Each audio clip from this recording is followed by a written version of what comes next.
मैं गर्भस्थ बालक को चेतना देता हूं। यह विषय अत्यंत गूढ़, दुरूह और गोपनीय रहा है। इसके प्रथम भाग में मैंने इसके सैद्धांतिक पक्ष को विवेचन किया और अब इस दूसरे भाग में सैद्धांतिक भाग के साथ साथ उस दुर्लभ और गोपनीय मंत्रों को भी स्पष्ट करूंगा जिन मंत्रों के माध्यम से गर्भस्थ बालक को चेतना दी जा सकती है, उसको ज्ञान दिया जा सकता है, विज्ञान में पारंगत किया जा सकता है, जीवन में पूर्णता दी जा सकती है और उसमें वे सब विशेषताएं दी जा सकती हैं जो सामान्य मनुष्य के लिए संभव नहीं है। मगर दूसरे भाग को समझने के लिए यह अत्यंत आवश्यक है कि इसके पहले भाग को, जो मैंने ऊपर विवेचित किया, समझना जरूरी है। पहले भाग को समझने के बाद ही इस दूसरे भाग की उपयोगिता है। मैंने पहले भाग में स्पष्ट किया कि बालक जब गर्भ में 3 महीने 28 दिन का हो जाता है तब उसका चेतना संस्कार संपन्न होना चाहिए। चेतना संस्कार का तात्पर्य है बालक की ग्राह्य शक्ति बढ़ जाना। चेतना संस्कार का तात्पर्य है बालक की धारणा शक्ति में वृद्धि हो जाना। चेतना संस्कार का तात्पर्य है उसे पूर्ण पुरुष बना देने की क्रिया को संपन्न करना। और यहां मैं पूर्ण पुरुष शब्द को स्पष्ट कर रहा हूं। संसार में जितने भी पुरुष हैं वे सब नर हैं। नर का तात्पर्य है जो अपने सदृश और पैदा कर दे। इस दृष्टि से बैल आदि पशु भी या पुल्लिंग संज्ञा से विभूषित पक्षी भी नर शब्द में ही आते हैं। यह कोई बहुत बड़ी महत्वपूर्ण घटना नहीं है कि अपने सदृश किसी बालक को उत्पन्न कर देना। महत्वपूर्ण तो इस बात में है कि उस गर्भस्थ बालक को पूर्ण पुरुष की संज्ञा देना, और जब पूर्ण पुरुष की संज्ञा दी जा सके, जब उसे पूर्ण पुरुष बनाने की क्रिया संपन्न की जा सके, जब उसे इस प्रकार की धारणा शक्ति दी जा सके, ऐसी क्रिया को चेतना शक्ति या चेतना संस्कार कहा जाता है। चेतना संस्कार व्यक्ति निश्चय ही अपने आप में नर शब्द से ऊपर उठकर पुरुष शब्द से विभूषित हो जाता है। पुरुष जो पौरुषवान है, जो क्षमतावान है, जो धैर्यवान है, जो हिमालय के सदृश ऊंचाई लिए हुए है, जो समुद्र के समान गंभीर है, जो अपने आप में अद्वितीय है, जिसकी पर्सनलिटी, जिसका चेहरा, जिसकी भव्यता, जिसकी चाल, जिसकी बातचीत करने की कला, सब कुछ अपने आप में निराली और अद्वितीय होती है। ऐसा पुरुष जो मां जन्म देती है वह मां अपने आप में धन्य होती है। एक मामूली से बालक को जन्म देना बहुत बड़ी घटना नहीं है। पशु पक्षी भी एक मामूली से बालक को जन्म दे देते हैं। चिड़ियाएं, गाय, भैंस, बकरी, ऊंट, ये सब बालक को जन्म तो देती हैं, बच्चे को जन्म तो देती हैं, शिशु को तो जन्म दे देती हैं। मैं शिशु को जन्म देना एक अलग चीज है। और यदि हमारे पास ऋषियों की धरोहर है, और यदि हमारे पास ऋषियों की पूंजी है, यदि हमारे पास उस प्रकार के ज्ञान, उस प्रकार की चेतना, उस प्रकार के मंत्र हैं, तो निश्चय ही उन मंत्रों के माध्यम से हम उस बालक को पूर्ण पुरुष बनाने की संज्ञा दी जा सकती है या दे सकते हैं, और हम उनको समझा सकते हैं, बता सकते हैं कि बालक में ग्राह्य शक्ति, धारणा शक्ति कितनी तीव्र हो। मैंने अपने जीवन में इस प्रकार के कई प्रयोग संपन्न किए हैं और मैंने यह अनुभव किया है कि यदि गर्भस्थ बालक को पूर्ण चेतना संस्कार संपन्न कर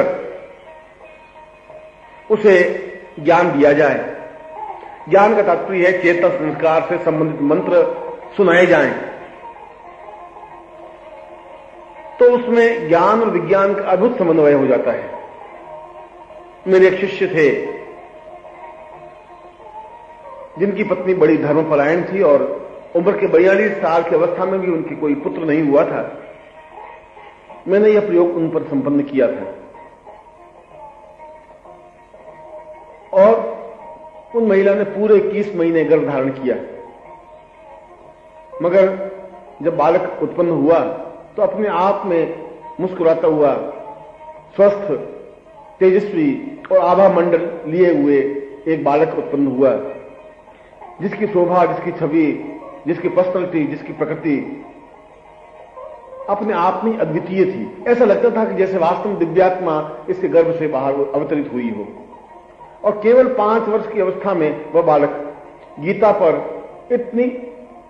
श्रेष्ठतम टीका संपन्न करता था, इतना अद्वितीय प्रवचन संपन्न करता था। गणित, विज्ञान, भौतिक विज्ञान, रसायन और अन्य विज्ञानों में जिस प्रकार से वह बोल लेता था, ऐसा विश्वास नहीं होता था कि इस बालक को इतना अद्भुत और तेजस्विता युक्त ज्ञान है। किसी विषय पर बोलने की उसमें क्षमता थी और है।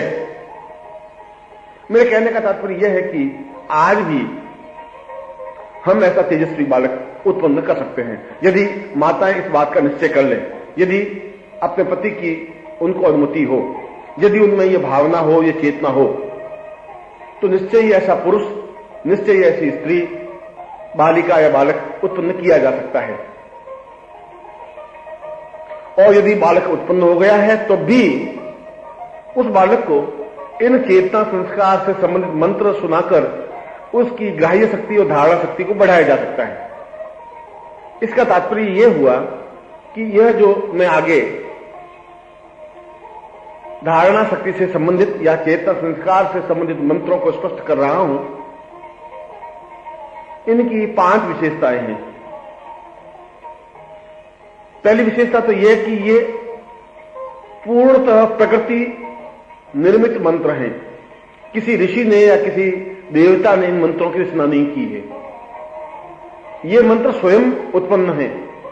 प्रकृति ने स्वयं इन मंत्रों की रचना की है। वायु ने, पवन ने, सुगंध ने, वसंत ने, मेघों ने, धरती ने और आकाश में मिलकर के उनकी तेजस्विता से जिन शब्दों की उत्पत्ति हुई, जिन शब्दों की संरचना हुई, जिन शब्दों का संगोपन हुआ, वे मंत्र चेतना संस्कार से संबंधित मंत्र कहलाए। ये मंत्र अत्यधिक गोपनीय और महत्वपूर्ण इसलिए है कि आज से 3000 वर्ष पहले तक तो किसी न किसी ऋषि को इन मंत्रों का संभवतः ज्ञान था, मगर उसके बाद ये मंत्र लुप्त हो गए। इन मंत्रों को उच्चारण करने वाला नहीं रहा, इन मंत्रों का ज्ञान नहीं रहा। जब ज्ञान नहीं रहा तो फिर इन मंत्रों का उच्चारण भी संभव नहीं रहा। जब उच्चारण संभव नहीं रहा तो ये मंत्र और इनका संस्कार अपने आप में लोप हो गया। इसलिए इन मंत्रों की अपने आप में विशेषता है, क्योंकि ये मंत्र अद्वितीय है, अप्रतिम है और पहली बार स्पष्ट हो रहे हैं। दूसरी विशेषता यह है कि जिसके भी गर्भ धारण हुआ हो, चाहे गर्भ में बालक हो या बालिका हो, वह मां नित्य इन मंत्रों को सुने, प्रातः काल उठकर स्नान कर, स्वच्छ वस्त्र धारण कर पवित्र स्थान पर बैठ जाए और अपने सामने गुरु का चित्र स्थापित कर दे,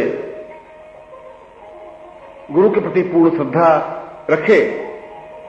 और पूर्ण भावना के साथ इन मंत्रों का श्रवण करे।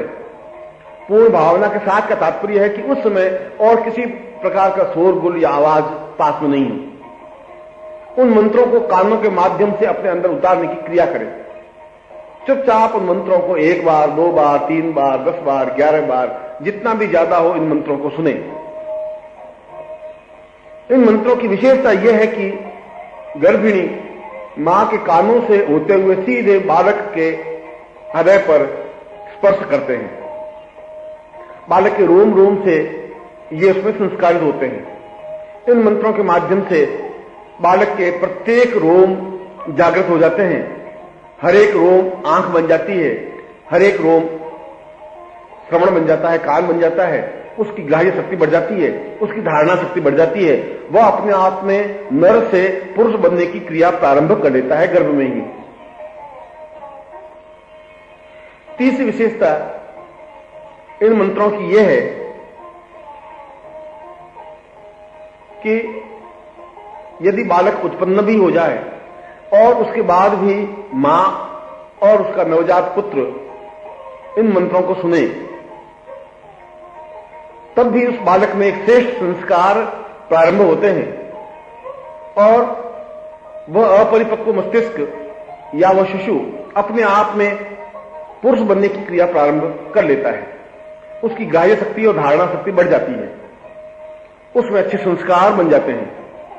और इससे भी बड़ी बात यह है कि घर का वातावरण अपने आप में शुद्ध और पवित्र और दिव्य बन जाता है। जहां इन मंत्रों की रचना, जहां इन मंत्रों की ध्वनि होती है, वहां स्वयं देवता सशरीर पूर्णता के साथ विद्यमान होते हैं और इन मंत्रों का श्रवण करते हैं, आशीर्वाद देते हैं। बालक को ही नहीं, मां को ही नहीं, घर के अन्य सदस्यों को, प्राणियों को भी, घर को भी, जिससे कि वह घर सभी प्रकार से दिव्य, उन्नत, अद्वितीय, श्रेष्ठ और संपन्नता युक्त बन सके। तीसरी विशेषता इन मंत्रों की यह है कि जब मां इन मंत्रों का श्रवण करती है तो बालक को और किसी प्रकार का ज्ञान देने की जरूरत नहीं होती। न उसको भौतिक विज्ञान सिखाने की जरूरत होती है, न उसको गीता का ज्ञान देने की जरूरत होती है, न उसको महाभारत या रामायण समझाने की जरूरत होती है, और न विश्वामित्र संहिता या वशिष्ठोपनिषद या अन्य किसी प्रकार का शास्त्र चर्चा करने की जरूरत होती है। क्योंकि इन मंत्रों में ब्रह्मांड के समस्त ज्ञान और ब्रह्मांड के समस्त विज्ञान का सार स्वयं संग्रहित है। क्योंकि ये सारे मंत्र अपने आप में बीज मंत्र हैं। इसका प्रत्येक अक्षर अपने आप में बीज है। बीज का तात्पर्य है कि एक एक अक्षर अपने आप में एक एक ग्रंथ की विशेषता अपने आप में लिए हुए है। इसलिए जब यह मंत्र उस बालक के शरीर को स्पर्श करता है तो स्पर्श करते ही वह अक्षर खोल करके पूर्ण ग्रंथ बन जाता है, और जो पूरे ग्रंथ में जो ज्ञान होता है वह पूरे ग्रंथ का ज्ञान उस बालक को प्राप्त हो जाता है, चेतन मस्तिष्क पर भी, अचेतन मस्तिष्क पर भी। इसलिए ऐसा बालक भौतिक विज्ञान में पूर्णता प्राप्त किया होता है,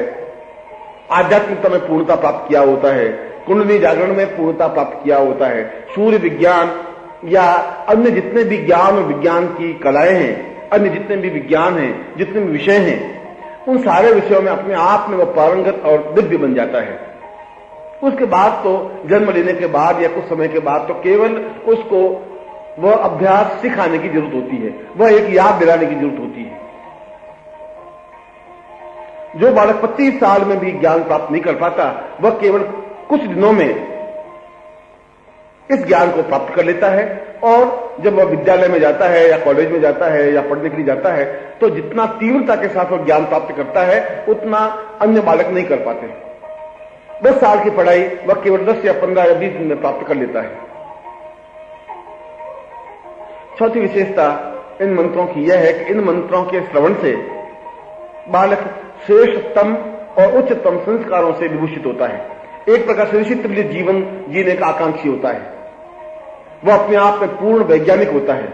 वह अपने आप में पूर्ण गणितज्ञ होता है, वह अपने आप में पूर्ण भौतिक विज्ञानी होता है, रसायन विज्ञानी होता है, वह अपने आप में पूर्ण शास्त्रवेत्ता होता है, वह अपने आप में अद्वितीय भाषणकर्ता होता है, वह अपने आप में समस्त विज्ञान का साक्षीभूत पुंज होता है, और सही देखा जाए तो वह अपने आप में पूर्ण ज्ञान का एक समुद्र होता है। और इससे भी बड़ी बात यह है कि इन शब्दों, अक्षरों या इन मंत्रों की वजह से उसका व्यक्तित्व अपने आप में भव्य और अद्वितीय बन जाता है। ऐसा लगता है कि जैसे वह एक अद्वितीय देव पुरुष हो, ऐसा लगता है कि उसको देखने की बार बार इच्छा होती हो। जन्म से लगा करके मृत्यु तक वह संसार में एक अद्वितीय बनता है और विश्व विख्यात बनकर के मां और बाप का नाम रोशन करता है, विश्व विख्यात बनकर के मां को धन्य धन्य कर बैठता है, विश्व विख्यात बनकर के पिता के नाम को उजागर करता है, और इन मंत्रों के प्रभाव की फलस्वरूप वह अपने आप में दिव्यतम, चेतनायुक्त, अद्वितीय, अलौकिक और पुरुषोत्तम बन जाता है। और पांचवी विशेषता, इन मंत्रों को श्रवण करने से बालक का सभी दृष्टियों से पूर्ण विकास होता है। वह ज्ञान के,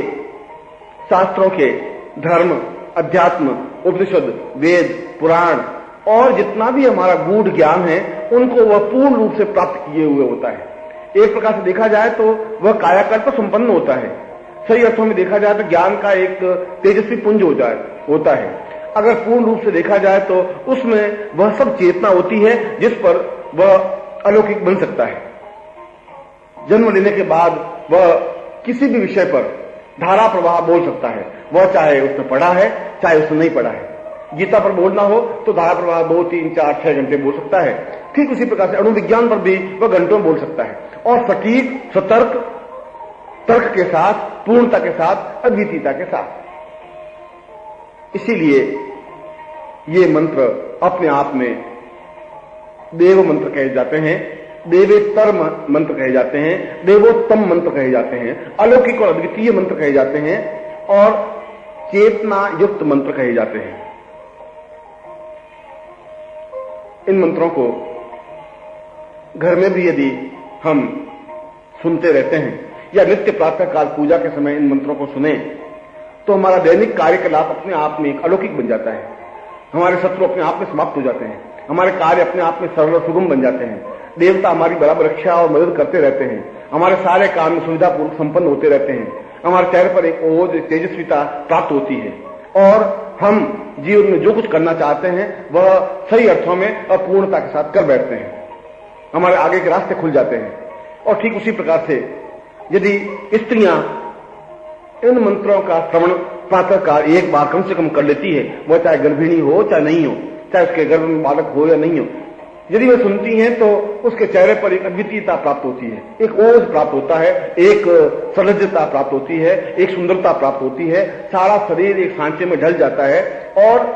उसका स्वरूप और उसका रूप अपने आप में अलौकिक और अद्वितीय बन जाता है।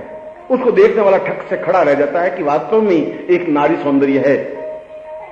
इन मंत्रों के प्रभाव के फलस्वरूप पूरे शरीर का कायाकल्प होने लग जाता है, पूरे शरीर में आलोड़न विलोड़न होने लग जाता है, पूरे शरीर का अपने आप में तेजस्विता का पुंज बनने लग जाता है। इसीलिए इन मंत्रों का प्रभाव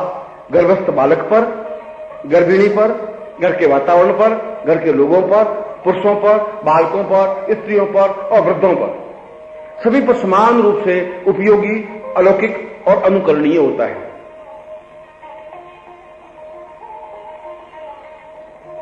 जैसा कि मैंने बताया कि ये मंत्र चेतना युक्त होते हैं। जैसा कि मैंने बताया कि चौथे महीने से ही इन मंत्रों का श्रवण प्रारंभ कर लेना चाहिए और यदि सुविधा हो तो गर्भस्थ स्थिति बनने पर इन मंत्रों का श्रवण प्रारंभ कर लेना चाहिए। मेरे अनुभव में यह भी आया है कि यदि गर्भ धारण नहीं होता है और यदि मां या स्त्री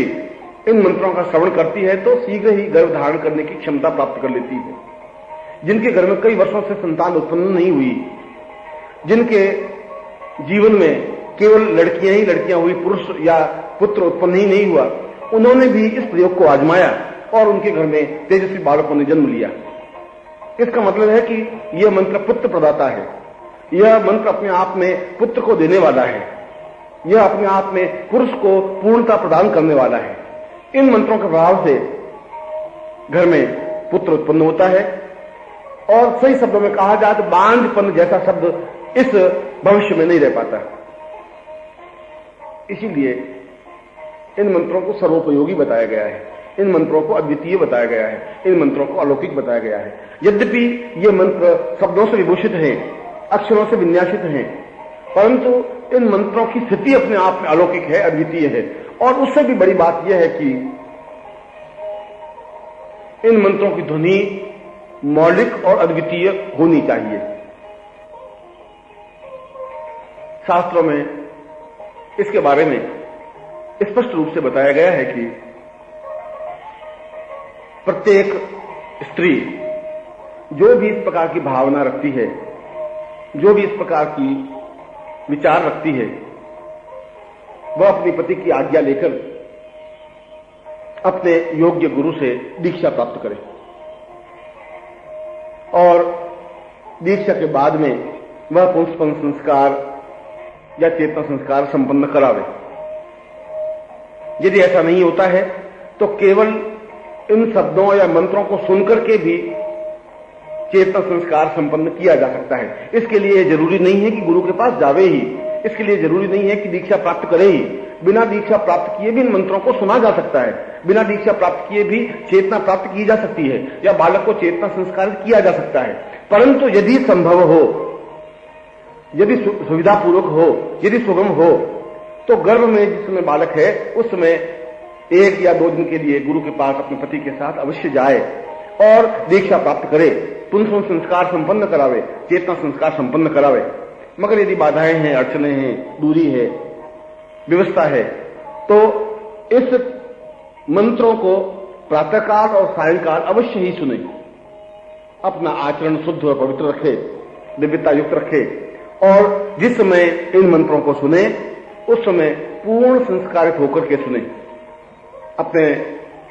स्वरूप को सजाकर, सुंदर वस्त्र धारण कर,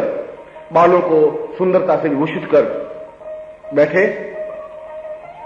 और सामने गुरु के अत्यंत भव्य और सुंदर चित्र को स्थापित कर दे। स्थापित करे पूर्ण भव्यता के साथ, स्थापित करे पूर्ण श्रद्धा के साथ, सम्मान के साथ। उस स्थान पर उस चित्र को स्थापित करे जो अपने आप में श्रेष्ठतम स्थान है, पूजा का स्थान है। और फिर प्रातःकाल उठकर गुरु का चिंतन करे, गुरु पूजन करे और हाथ जोड़कर उनसे वरदान प्राप्त करे कि मैं श्रेष्ठ बालक को जन्म देना चाहती हूं, मैं एक योग्य और अद्वितीय बालक को जन्म देना चाहती हूं, मैं पूर्ण पुरुष को इस पृथ्वी पर अवतरित करना चाहती हूं, मैं एक ऐसे बालक को धरती पर उतारना चाहती हूं जिससे कि इस धरती में वह अपने आप में अद्वितीय बन सके, विश्व विख्यात बन सके, मेरे नाम को गौरवान्वित कर सके, मेरे पूर्वजों के नाम को श्रेष्ठ युक्त बनाया जा सके। और फिर गुरु मंत्र का जाप करे। गुरु मंत्र जाप करने के बाद इन मंत्रों का श्रवण करे। इन मंत्रों का श्रवण 1 बार या 5 बार या 11 बार, जितनी बार भी हो सके सुने, मगर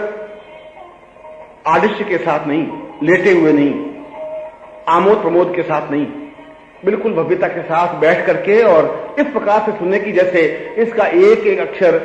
जीवन में उतारा जा रहा है, इसका एक एक अक्षर कानों के माध्यम से गर्भस्थ बालक तक पहुंचाया जा रहा है, इसका एक एक अक्षर उस बालक को सुनाया जा रहा है। इस प्रकार से पूर्ण चेतना युक्त होकर इन मंत्रों को सुने। मगर यदि गर्भिणी नहीं है, यदि वो गर्भ धारण करने की इच्छा रखती है, तब भी वह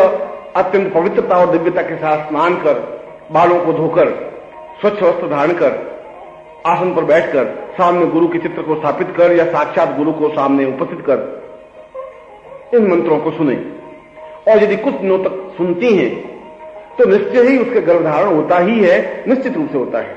और यह भी निश्चित है कि ऐसी मां एक सुंदर, स्वस्थ और अद्वितीय बालक को ही जन्म देती है, जो कि अपने आप में तेजस्वी होता है, जो कि अपने आप में अद्वितीय होता है, जो कि अपने आप में भव्य होता है। वह चाहे किसी भी उम्र की, किसी भी जाति की, किसी भी वर्ण की हो। और जैसा कि मैंने बताया कि ये मंत्र, चेतना मंत्र, केवल गर्भस्थ बालक के लिए ही नहीं, अपने शरीर के कायाकल्प के लिए भी अपने आप में अलौकिक और अद्वितीय मंत्र हैं। पूरे शरीर का कायाकल्प करने के लिए, पूरे शरीर को सुंदरता प्रदान करने के लिए, पूरे शरीर पर एक तेज लाने के लिए, पूरे शरीर पर एक चेतना लाने के लिए और पूरे शरीर पर एक मोहकता लाने के लिए भी इन मंत्रों का उपयोग और श्रवण भव्य और अद्वितीय माना गया है। मैंने ऐसा अनुभव किया है कि जिन बालिकाओं का विवाह संस्कार संपन्न नहीं होता या विवाह में बाधाएं, अड़चने आती हैं या किसी वजह से विवाह नहीं हो पाते, वे भी यदि कुछ समय तक चेतना संस्कार युक्त मंत्रों को सुनती हैं तो शीघ्र ही विवाह संपन्न हो जाता है, मनोवांछित पति प्राप्त हो जाता है और जिस पति को वो चाहती है या उसके मन में जिस पति की कल्पना है या जैसा पुरुष चाहती है वैसा ही पति उसके जीवन में प्राप्त हो जाता है।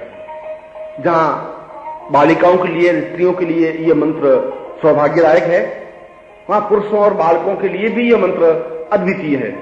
क्योंकि इसके माध्यम से जहां वे शिक्षा में श्रेष्ठता और पूर्णता प्राप्त कर पाते हैं,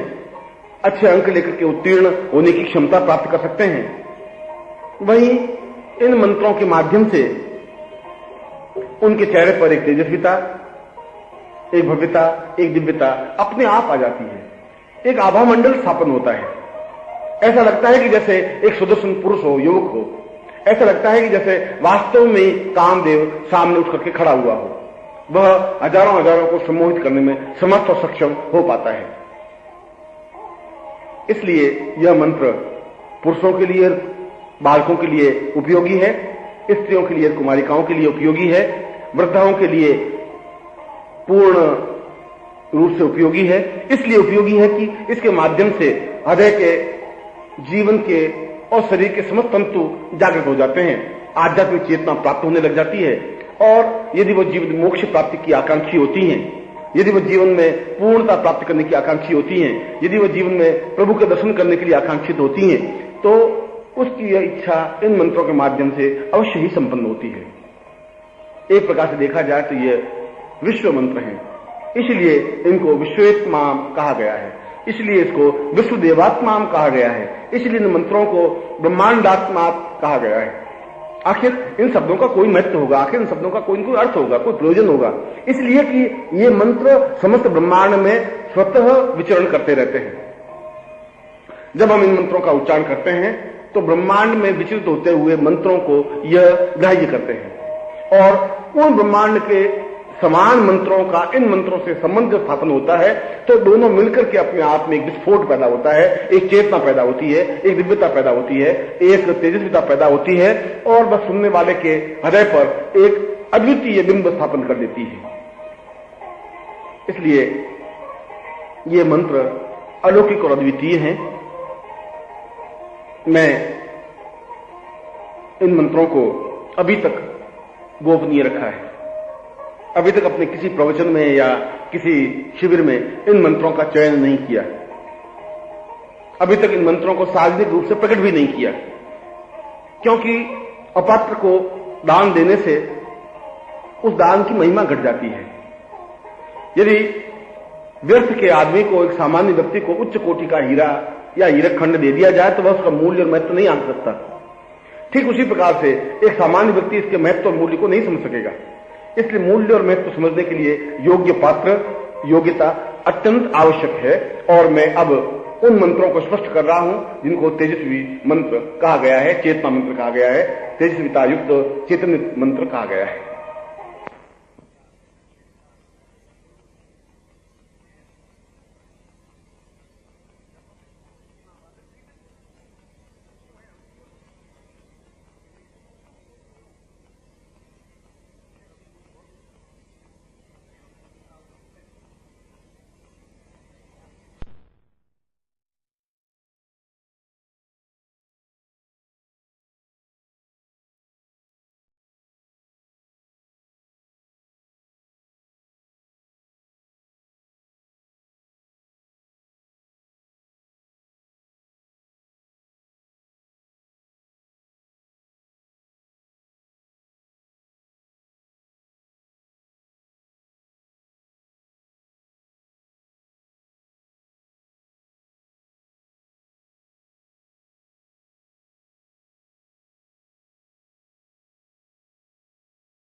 अब मैं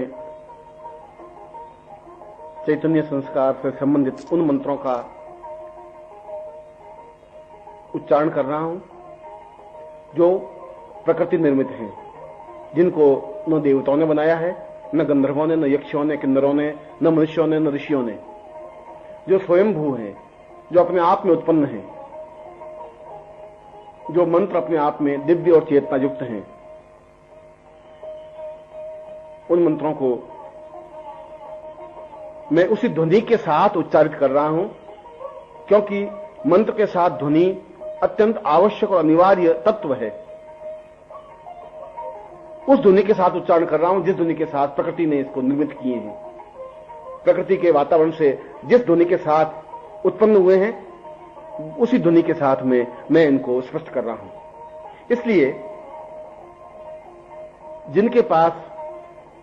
श्रवण करने के लिए ये मंत्र हों, वे अपने परिवार को तो सुनाएं,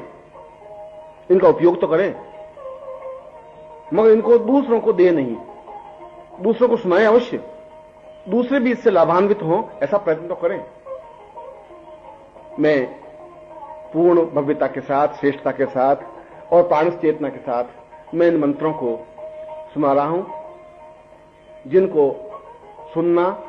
हृदय में उतारना, शरीर के सातों द्वारों को खोलना और क्रिया योग और कुंडली जागरण का एक प्रारंभिक और अंतिम श्रेष्ठतम प्रयोग है, जिसके माध्यम से कुंडली जागरण हो सकती है, जिसके माध्यम से क्रिया योग संपन्न हो सकता है,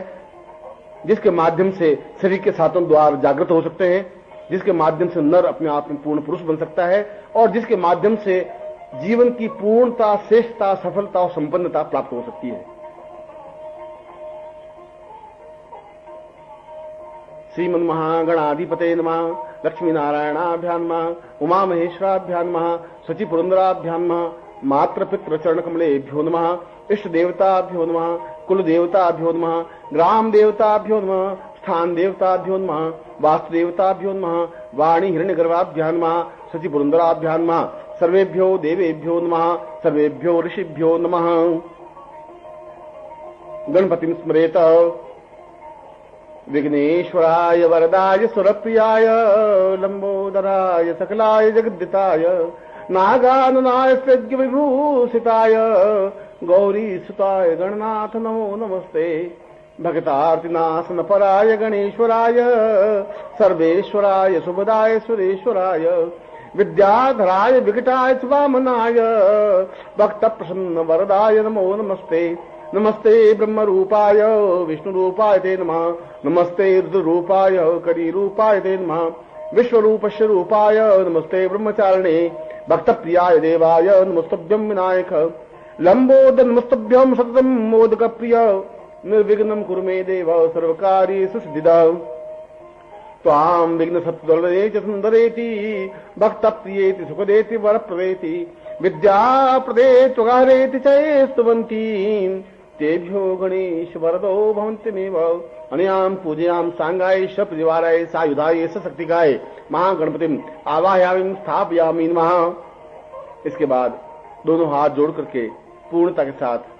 गुरु का ध्यान करें, गुरु को प्रणाम करें और गुरु में आत्मसात होते हुए गुरु को अपने शरीर में स्थापन करने की क्रिया करें इन मंत्रों के माध्यम से। गुरु ब्रह्मा गुरुर्विष्णु गुरुर्देवो महेश्वर गुरु साक्षात् परब्रह्म तस्मै श्री गुरुवै नमः। ध्यान मूलम गुरु मूर्तिर्पूजा मूलम गुरु पदम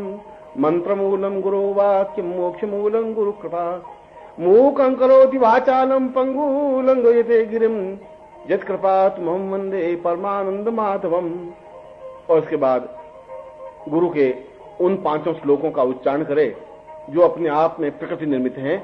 और इन पांचों श्लोकों को भी मैं पहली बार ही उच्चारित कर रहा हूं, जिसमें पूर्ण गुरुत्व समाहित है और जिसमें गुरु स्वयं अपने शरीर में समाहित हो सकते हैं। हमारा पूर्ण रूप से समर्पण हो जाता है और एक दूसरे से पूर्ण संबंध स्थापन हो जाता है। एक तरह से देखा जाए तो गुरुत्व अपने आप में जागृत चैतन्य विकसित हो जाता है। पूर्वां परेवां मदवं गुरुर्वै चैतन्य रूपम धारम धरेशम गुरुर्वै सताम दीर्घमनैव तुल्यम गुरुर्वै प्रणम्यम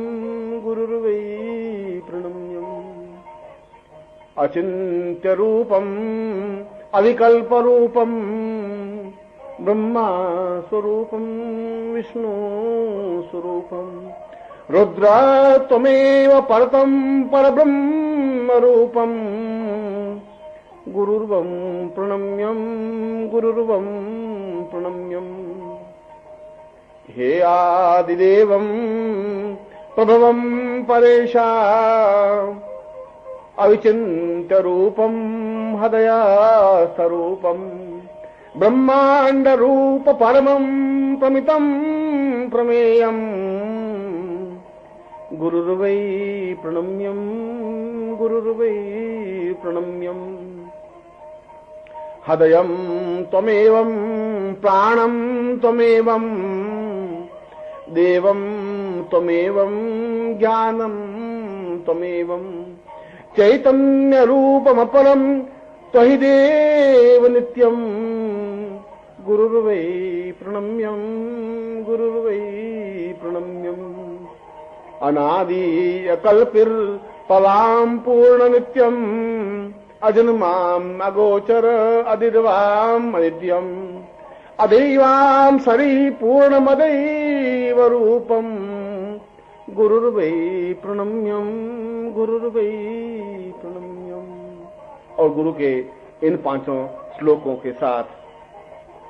उन विशिष्ट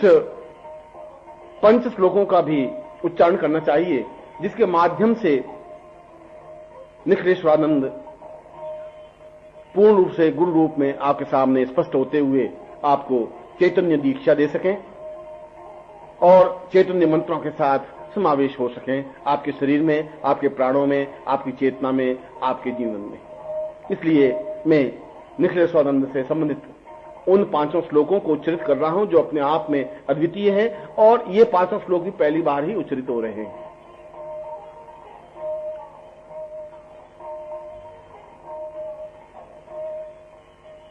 आदो वदानम परमं स्वदेयं प्राणं प्रमेयं परसं प्रभूतम्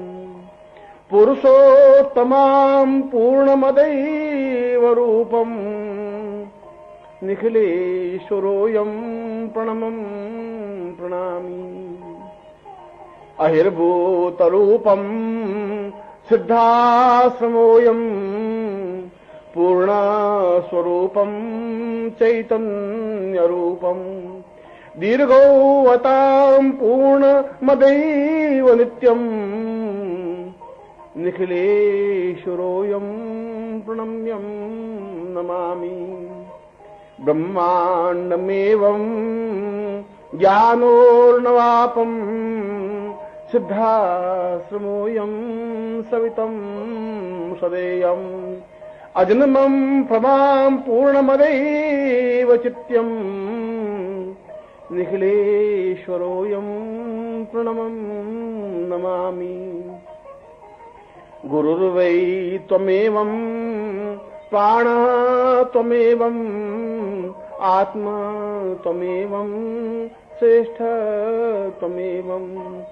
आविर्भयां पूर्णमदैव रूपं निखिलेश्वरोऽयं प्रणमं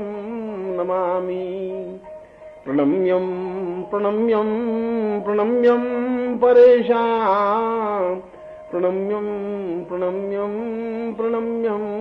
दिवेशां प्रणम्यं प्रणम्यं प्रणम्यं सुरेशां निखिलेश्वरोऽयं प्रणमं नमामि। ज्ञानियों में सर्वश्रेष्ठ और चेतना में अद्वितीय सिद्धाश्रम के प्राण संस्कारित अद्वितीय और ब्रह्मांड स्वरूप निखिलेश्वरानंद को मैं प्रणाम करता हुआ, जिन्होंने ज्ञान और चेतना को अद्वितीय रूप से स्पष्ट किया, मैं चैतन्य मंत्रों का स्पष्ट उच्चारण कर रहा हूं, जो चैतन्य दीक्षा के लिए और चैतन्य संस्कार के लिए, चेतना संस्कार के लिए अलौकिक और अद्वितीय मंत्र हैं। उन मंत्रों को मैं आपके सामने स्पष्ट कर रहा हूं।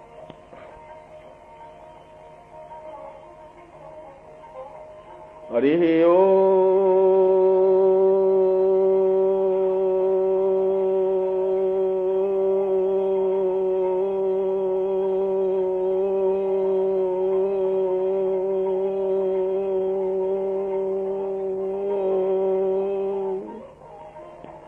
हरि ओम।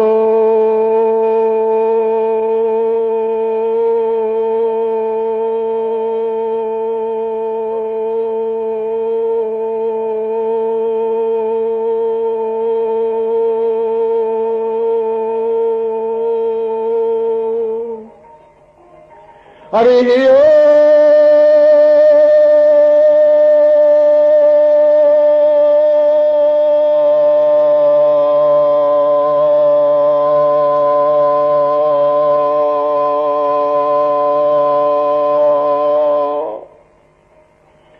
पूर्वां परम पूर्णतां पूर्वैषां चैतन्य रूपं सा चैतन्यं प्रापूर्वाथास्मानं सकृते सां कृतं पूर्वा पूर्णतां सा दीर्घा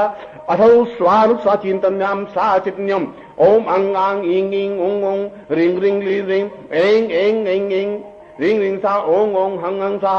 स अंगम चिंतनम पम सा पूर्वा पूरा पता स दीर्घौ स दीर्घम स चैतन्यम सा पूर्तां परेशां सा पूर्वा पुरुष्यां तस्मानं सिक्ते कल्याणं स प्रीते सा दीर्घा अथास्मानं स चैतन्यं सा परिपूर्णा दीर्घौ यत्वाय बलाय स पुरुषां तस्मानं सा दीर्घ शिरसां स्थापयामि स शिरो सा चैतन्य लाटे सां नेत्रो सूर्यं चंद्रम सा लाटे सां नेत्रो स कर्णो सा पुरुषम अथवा मनीषी वाग्देवी स्थापयां पूरा अथास्मानं मुखे ग्रीवायां स चैतन्य सा पुरुषी वाग्देवी सा समस्ते सरस्वती सा पूरा प्राणोयाम प्राणेन्द्र सा पुरुषां अथास्मानं सा बाहुभ्यां परमेन्द्रियो सा पुरुषम हरे सा हरे सा पुरुषां तस्मानं स चैतन्ये कृतां पूर्वातस्मानं पूर्णस्वां न पूर्णासां लिंगे सा पुरुषां नृतत्व पुरुषोत्तमं सा श्री जंगे पादयो साम दीर्घा समस्त शरीरेषु चैतन्यं जाग्रे जाग्रे त्रोटे त्रोटे दीप्त दीप्त उद्दीप्त उद्दीप्त अंग सा स्फोटे स्फोटे सा विभ्र विभ्र सा कल्याणम कल्याण सा पूर्वसम संजीरादि क्राम क्राम प्राम पूर्वा समसे खंखरी क्राम पूर्वसम से घं घ्रीं घ्रीं घ्रीं पूर्वसम समानम सा घ्रीं सा चंचम चंपरा से पूर्वसम तस्मानं सा जिंदेचादि शंखा पूर्वातसम जंभ्राण निंसा पूर्वतसम जति पूर्वसम टंकाल सा पूर्वसम संसासी पूर्वे ठन ठन सा पूर्वसम दिया दंड दंडा पूर्वसम दंडासी पूर्वसम दिए तंताम पुरुषाम अथास्मानं सा संता पूर्वा तास्मानं सा चैतन्य सा पूर्वा दंडाम दीम दुम पूर्वसम तस्मानं दाम धीम द्रुम पूर्वसम तस्मानं क्रीडासी नतत्वं सा निपाति पूर्वातसमं सा पाम पूर्वा पूर्वसम फ्रम पुष्पति विष्णुनि साम ब्रह्मराशि पुरुषे भ्राम भ्रूम भ्रीम बृहस्पति माम ऋषावसि यम यम यम ब्रह्म ब्रह्म सा पूर्वसम समनासि सा ब्रह्म सा पुरुषे अथास्मानं सा चैतन्ये दीर्घो तस्मानं सत्य कल्याण सा पूर्वातस्मानं सा चैतन्य उपस्थिति दीर्घा युतवाय बला पूर्वा अथास्मानं स चैतन्य स जाग्रय स त्रोटय स दीप्तम स उद्दीप्तम स पुरुषम अथास्मानं स कृते कल्याणम गर्भस्थ शिशु पापूर्वथस्मानं स चैतन्यो परिपूर्णताय मस्तु अथास्मानं स कृते कल्याण स पूर्व अथास्मानं स दीर्घा अथास्मानं स चैतन्य स पूर्वाथस्मानं स पूर्वो अथास्मानं स दीर्घे सा पूर्वा बालकं स चैतन्य स रोम रोमा प्रतिरोमम स चैतन्य स जाग्रय स त्रोट असम अक्षु स नेत्र स कर्ण स दीप्त उद्दीप्त ललाटे भाले सा मुखे दे तो इंद्र गण युद्ध से पूर्व से ऋषि व्योमास पूर्वशम गण गंधर्व किक्षक नर्व साम पुरुषम सा वशिष्ठ विश्वामित्र गर्ग अत्रि कणाद पुरुष्य साप दीर्घो विश्वासम चीतन सा पूर्व अथास्मानं शक्ति देवमासा ब्रह्मा मुखेन स वज्रवेद साम अथर्ववेद ऋग्वेद सा पुरुषात्मानं समस्त वेद वेद साम इखेत्वां स पूर्वा अथास्मानं स इखेत्वां स पूर्वा स चैतन्यो स कृते स कल्याणं सा पंडा पूर्व समस्त ज्ञान विज्ञान से चैतन्य सा जाग्रय स दीप्तो सा त्रिता पूर्वा अथास्मानं स चैतन्य परिपूर्णताय सा पूर्वा अथास्मानं चिते सा कल्याणम कल्याण सा पूर्वात्मान स चिते सा पूर्वात्मान स ज्ञान सा ज्ञान ज्ञान ज्ञान ज्ञान सा पूर्ति ज्ञान विज्ञान विज्ञान सा पूर्व सिंह अथास्मान स रोम रोम सा चितन जाग्रे जाग्रे जाग्रे जाग्रे त्रोटा त्रोटा त्रोटा दीतो दीतो दीतो उद्दितम उद्दितम सा भालम भालम सा पूर्वा अथास्मान मुखे मुखे सा देव स्वरूपम सा चैतन्य स्वरूपम सा प्राण स्वरूपम सा आत्म स्वरूपम सा गंधर्व स्वरूपम सा किन्नर स्वरूपम सा गंधर्व साम वेदेक्ष सा समस्त वेद वेदेन सा ऋग्वेद सावृति खेत्वाम सा पूरा सम ऋग्वेद सारा पूरा था सम यजुर्वेद सा पुरुषम खेत बोर जित्वाम भारत देवो वा ऋग्वेद यजुर्वेद साम सा पूरा ऋग्वेद सामवेद आम पूरा था समान सा पूर्व सा समान सा सामवेद साम सा अथर्वेद सा समस्त ज्ञान विज्ञान सा अणु परमाणु सा चैतन्य सा ब्रह्मांडम अतः समान सा कृते पूर्वे पश्चिमे उत्तरे दक्षिणे सा दक्षिणे सा पूर्व सम कृते कल्याणम आग्नेय ईशान्य वायव्ये नैऋत्ये समस्त ब्रह्मांडम भूर भुव स्व मह जन तप सत्यम सा समस्त लोकेन सा गंधर्व लोकेन सा यक्ष लोकेन सा किन्नर लोकेन सा ब्रह्म लोकेन सा विष्णु लोकेन सा रुद्र लोकेन समस्त लोक लोकेन अंतरिक्षाम पूर्व सा समान समस्त विचरण गति सा पूर्वा अथा समान सा चैतन्य समस्त ज्ञान विज्ञान चैतन्य परिपूर्णतायम अथा मानव सा दीर्घ अथा समान कल्याण पूर्वा अथा समान सा चैतन्य जागति पूर्वा अथा समान शक्ति कल्याण पूर्वा अथा समान सा दीर्घ अथा समान सकृते कल्याण पूर्णता बुद्धि पूर्वा अथा समान सा चैतन्य दीर्घ ओम पाम पूर्वा अथा समान सा विदे अंग अंग हंसा पूर्वा अथा समान अंग हंकार रूपेण जन्यमनाति पूर्वा अथा समान स चैतन्यम स परिपूर्णम स दीर्घो स उदरे प्रथम मासे सा पूरा था प्रथम मासे सा पूरा द्वितीय मासे सा दीर्घ तृतीय मासे सा पूरा सा तृतीय मासे जीव जीव इह जीव पादी ओम शाम चतुर्थ मासे सा चतुर्थ मासे सा प्राणो इह प्राण इह जीव इह देह स पंचम मासेन स देह देहां से पूर्व सा देहतात्मा जागृतयामि सर्वि षष्ठ मासेन साम पूरा सा चैतन्य सा चैतन्यम चैतन्य रूपेण सर्वि सप्तम मासेन सा कल्याण पूर्णति कल्याण पूर्व समन्वित कल्याण रूपेण सा पूर्णता अथा मन स विस्फोटेन स जागृत स तोटेन स अष्टम मासेन सा अष्टमाम पूर्व सहस्रमती दीर्घम सप्तति नवम मासेन सा पूर्वा अथास्मातम नव मास पूर्वा मनस्पति दशम मासेन साम पूर्वा अथास्मानम स गंधर्व यक्ष किन्नर सा प्रेतस्मा पूर्वशाम अथास्मान समस्त लोक भूलोक सप्यम सा एकादश मासेन साम पूर्वा अथास्मान समस्त भू भुव स्व मह जन तप सत्यम समस्त लोक लोकेनम व्याप्यामि साम द्वादश मासेन चैतन्यम जागृयम त्रोटेम प्रापूर्वा अथास्मान सब ज्ञान विज्ञान चेतना सती त्रयोदश मास रूपेण सा पूर्वा ब्रह्म स्वरूपम सा पूर्वा अथास्मान सती चतुर्दश मास रूपेण सा रुद्र रूपेण साम पूर्वा अथास्मान सती पंचदश मासेन सा विष्णु स्वरूपम सा इतस्मान से कल्याण पूर्वा संबंधी पंचदश मासेन सा विष्णु स्वरूपम सा नारायण स्वरूपम सा चैतन्य सा लक्ष्मी स्वरूपेण सा लक्ष्मी साम श्रीष्ठते लक्ष्मी पत्न्याम बहुरात्रि पार्श्वे नक्षत्रान विष्णु राट विष्णु सुतेस्तो विष्णु सूर्य ध्रुवसी विष्णु वेद सा आ ब्रह्मण ब्राह्मणो ब्रह्म श्री जायता महाराष्ट्र राजन्या सूर्य एक ज्योतिव्यादि महारथो जायता दोग ध्रीदे साम नमस्ते रुद्रमन्या औतोतिकवेन बाह्भ्याम उतेन मसा नमः संभवा यतमयो भवात्मा शंकरा यच महेश्वरा यतम शिवा यच शिवाद इंद्रम देवी विश्व मर्तो निवर्तमानो भवन्तेन्द्रम देवी विश्व मर्तो निवर्तमानो भवन्तासी पूर्वसमनम षष्ठ दश मासेन साम चैतन्यम सा जागृय सा दीप्त सा उद्दीप्त सा एका सा पूर्वसम शब्द समासेन सा पूर्वा अथास्मानं सा चिन्ते सा कृतं कल्याणं प्राप्ति पूर्ण कल्याण रूपेण सा अथास्मानं सा चिन्ते पूर्ण पुरुषोत्तमेन मास पूर्वा समझे अष्टादश मासेन साम दीर्घात्मति मातृ स्वरूपेण साम पितृ स्वरूपेण साम आत्म स्वरूपेण साम इच्छि स्वरूपेण सा गंधर्व स्वरूपेण सा इच्छि सा समस्त ब्रह्मांड स्वरूपेण सा मेघश्री नव नव समासन सा पूर्वाथमानं सा चैतन्यो नवम सा दशम मास पुरुषां स्वामी सकृते सा पूर्ण पुरुषोत्तम मासेन पुरुषां वासी द्वाविंशता पुरुषां अथास्मानं द्वाविंशत मासेन सा चैतन्यो सा जागृयामि सा दीप्तं सा पूर्जे कल्याण मा पूर्वाथमानं सा सप्त एक द्विंशति मासेन साम पूर्ण पुरुषोत्तमां साम श्रेष्ठतम सा अद्वितीयम सा चैतन्यम सा प्राण सा चैतन्य सा जागृय सा त्रोटय समस्त कल्याण रूपेण सा पूर्णता अथस्मानं सा चैतन्य परिपूर्णता स्तुम पूर्वा पूर्वाथमानं सा चिन्ति समस्त जागृय समस्त त्रोट सा पूर्वसाम दश दिशायां पूर्वसाम भूवा पूर्वा अथस्मानं समस्त लोकेन सा दशे पूर्वसाम अथस्मानं जीव लोकेन सा इह लोकेन परात्पर लोकेन परलोकेन सा आत्मलोकेन कल्याण लोकेन सा समस्त ब्रह्म लोकेन विष्णु लोकेन रुद्र लोकेन सा गंधर्व लोकेन कैलास विष्णु सा पूर्वा अथस्मानं सा चैतन्यो अथर्वसी पूर्वा अथर्व सा अथर्वसी पूर्वा सा चैतन्यम जागृमि पूर्वा अथस्मानं कृते कल्याणं पूर्वा अथस्मानं स्वादि प्रथम मासेन एकादशविंशति मासेन द्वाविंशति मासेन समस्त ऋषि पूर्वा अथास्मान ज्ञान विज्ञान गंधर्व सा पूर्वसाम पूर्ण विज्ञान रूपेण अणु परमाणु सा चैतन्य सा अवशिष्ट समस्त रूपेण सा दीर्घो अथास्मान सा चिन्ति शास्त्र पा पूर्व अथास्मान सा दिव्यो कल्याणं पा पूर्व अथास्मान चिन्ति रूपेण सा स्मृति दीर्घौ यत्वाय बलात् पुरुषं स चिन्ता पूर्वा अथास्मानं सकृते कल्याणं पूर्णतः भवति दीर्घौ यत्वाय बलात् भवति मा पूर्वस्याम अथास्मानं सदीर्घौ सदीर्घं पुरुषां सशु स बालकेन स जागृयामि सहस्राख्यम सहस्रपात ओम सहस्रा पुरुषे सहस्रपात सबूमिगुं सहस्रपात पूर्वाः सतम सपूर्वाः अथास्मिन् ओम सहस्रसी रेखा पूर्वका सहस्राक्षा सहस्रपात सबूमिगुं सहस्रपात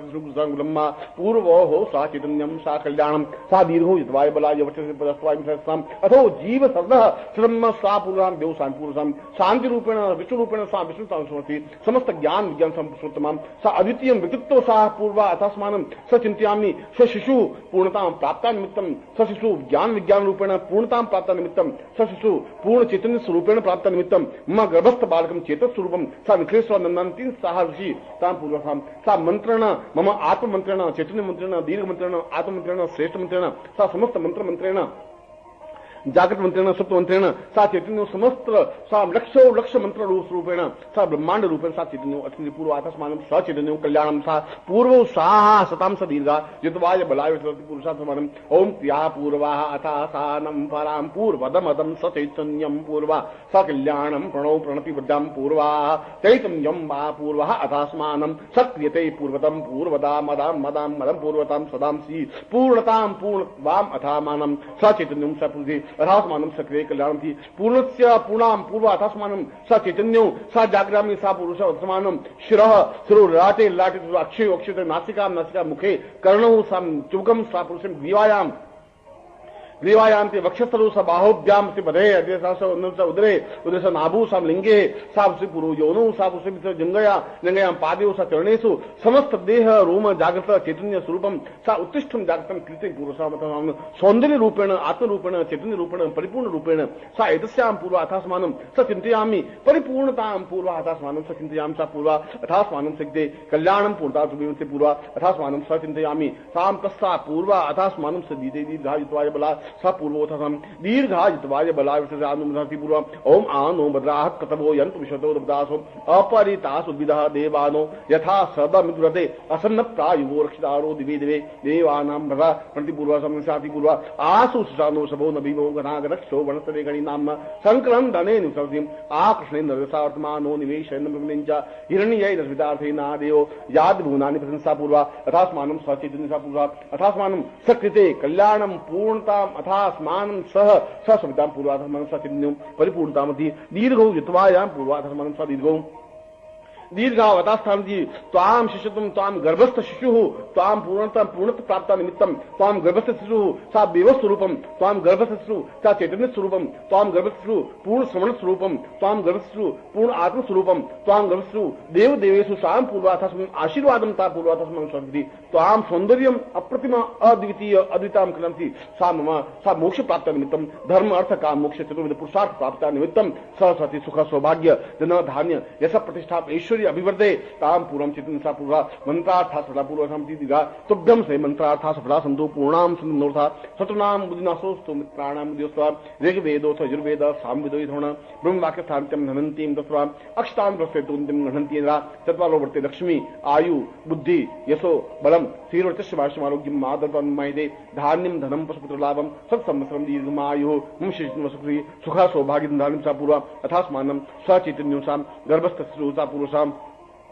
सचैतन्यं सा पूर्ण पुरुषत्व प्राप्ता निमित्तं सचैतन्यं सा दीक्षया सा दीक्षा निश्रेष्वनन्ति दीक्षा प्राप्त दीक्षां प्रदाय सा चैतन्य प्रदाय आत्म प्रदाय चैतन्यता प्रदाय अदय प्रदाय आत्म प्रदाय शब्द द्वार प्रदाय भू प्रदाय भूत प्रदाय स्व प्रदाय मह प्रदाय जन प्रदाय तप प्रदाय सत्यम प्रदाय समस्त द्वार सा कुंडलिनी जागरण निमित्तं मूलाधारे तो सहस्रारे तो मूलाधारे समस्त द्वार चैतन्यं जागृय जागृता पुरुषस्य दीर्घो यत्वा स पूर्व अथास्मानं स चैतन्यं परिपूर्ण पूर्व अथास्मानं सकृते कल्याणं सा पूर्वतम दीर्घात्वासी पूर्व अथास्मानं सचैतन्यं परिपूर्णताः आहातास्मुनसे ओम आम पूर्वातस्मानं सकृते कल्याणं कल्याण पूर्वातम दीर्घ अथास्मानं सेप्ते सौंदर्यम् अभिवर्तये सां पुरुषं कामदेव अनंग रूपेण रति रूपेण सा सौंदर्यं साक्षात् पुत्र स्वरूपं प्राप्ता निमित्तं शीघ्र सा गर्भधारणाति गर्भधारणेन्तु गर्भस्थ मासेन स्वां प्रथम मासे द्वितीय मासे तृतीय मासे चतुर्थ मासे समस्त एकविंशति द्वाविंशति मासे सा मिक्किसा पूर्वसामस्मानं सा चैतन्यं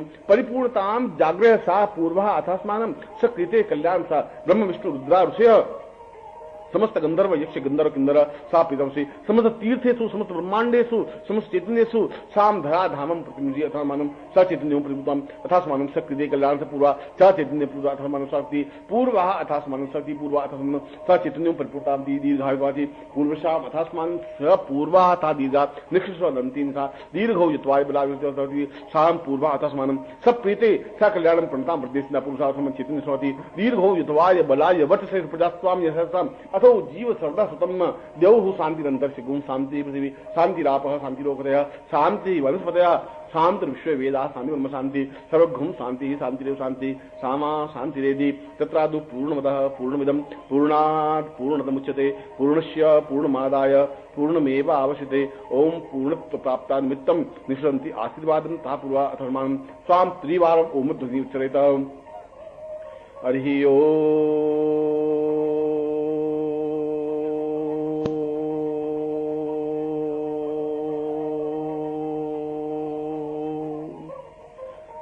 हरि ओम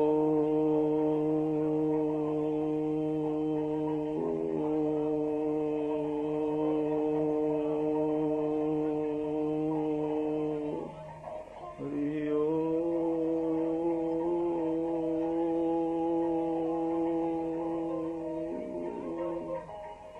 उपरोक्त मैंने चैतन्य दीक्षा और चैतन्य संस्कार मंत्र स्पष्ट किया है। यह मंत्र अपने आप में एक पूर्ण ध्वनि के साथ अद्वितीयता के साथ मैंने आपके सामने रखा है और यह आप सभी के लिए अत्यंत उपयोगी आशीर्वादात्मक मंत्र तो है ही, मंत्र के साथ साथ मेरा आशीर्वाद भी आपके साथ में है, जिससे कि आपके जीवन की जो भी इच्छाएं जो भी आकांक्षाएं हों वे शीघ्र से शीघ्र पूर्ण हो। ऐसा मैं इस मंत्र के साथ ही आपको आशीर्वाद देता हूं। हरि ओम।